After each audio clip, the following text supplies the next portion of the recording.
તો તમામ મિત્રોનું સ્વાગત છે વેધર ઓફ ઇન્ડિયા ચેનલ ઉપર ને હવામાનની નવા જૂની ફેસબુક પેજ ઉપર હું છું ગૌરવ રાણીંગા। આજે આપણે વાત કરશું હજુ ગુજરાતમાં આગામી 24 કલાક કયા વિસ્તારોમાં વધુ વરસાદની શક્યતા।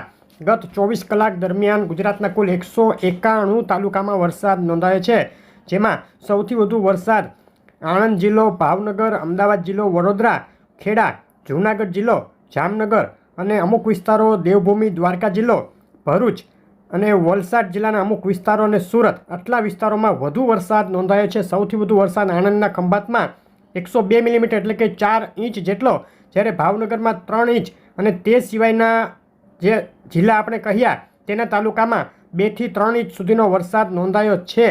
હજુ આગળ વરસાદની શક્યતાઓ છે જ ઉભેલી। આજે પણ ઘણા વિસ્તારોમાં ગાજવીજ સાથે વરસાદની શક્યતા છે। આવતીકાલ સવાર સુધીની આગાહી કરીએ તે પહેલાં જે નવા મિત્રો હોય તેઓ ખાસ ચેનલ સબસ્ક્રાઈબ કરવાનું, ફેસબુકના મિત્રો પેજ ફોલો કરવાનું ભૂલશો નહીં।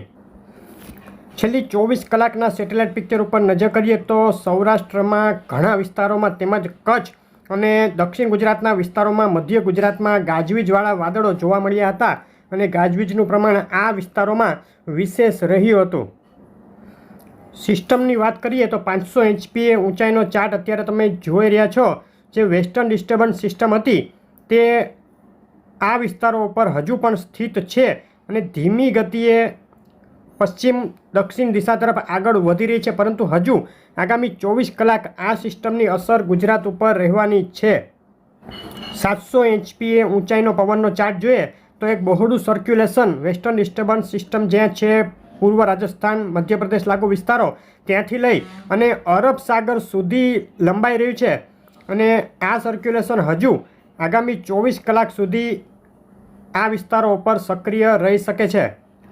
850 HPAની ઊંચાઈનો ચાર્ટ જોઈએ તો 850 HPA ઉપર પણ હાલ એક સર્ક્યુલેશન સક્રિય છે અને તેની સાથે ગુજરાતના વિસ્તારો ઉપર 850 HPA ઉપર અસ્થિરતા પણ ઘણા સ્થળે જોવા મળે છે, જે હજુ 24 કલાક સુધી રહેશે, જેને લઈને થંડર સ્ટોર્મ બની શકે છે ગુજરાતના કેટલાક વિસ્તારો ઉપર।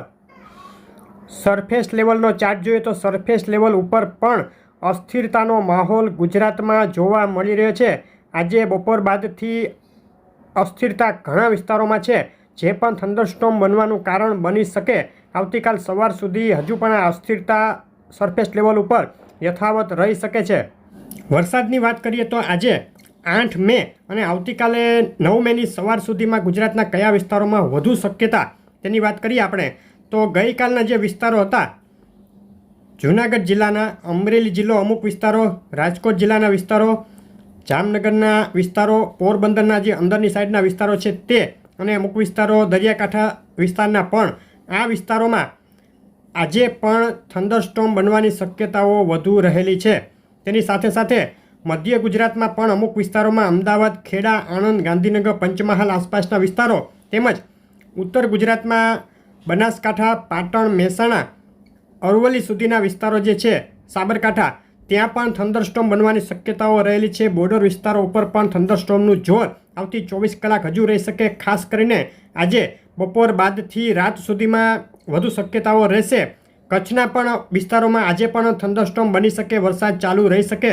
દક્ષિણ ગુજરાતમાં થોડી ઓછી અસર રહી શકે। અમુક વિસ્તારોમાં છાંટછૂટ કે હળવા ભારે ઝાપટા ગાજવીજ સાથે દક્ષિણ ગુજરાતમાં નોંધાય, જેમાં પણ દરિયાકાંઠાના વિસ્તારો બાજુ વધુ શક્યતા ગણીને ચાલવું।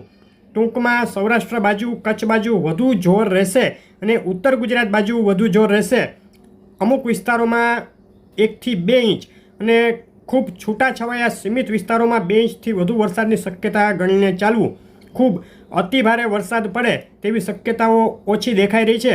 મોટેભાગે હળવું મધ્યમ માવઠું અને છૂટાછવાયા સ્થળે 2 ઇંચ કે તેથી વધુ જેવું ભારે માવઠું નોંધાઈ શકે છે આવતી 24 કલાક દરમિયાન। આવતીકાલે 9 તારીખની સવાર સુધીમાં, આવતીકાલે 9 તારીખે પણ હજુ આ માવઠાની શક્યતાઓ છે, હજુ જોર ચાલુ રહેશે, તો તેની પણ આગળ ખાસ અપડેટ આપવામાં આવશે, તો જોવાનું ચૂકશો નહીં। અપડેટ કેવી લાગી ખાસ કહેજો, વિડીયો લાઇક શેર કરી ચેનલ સબસ્ક્રાઈબ કરવાનું, ફેસબુકના મિત્રો પેજ ફોલો કરવાનું ભૂલશો નહીં। આભાર।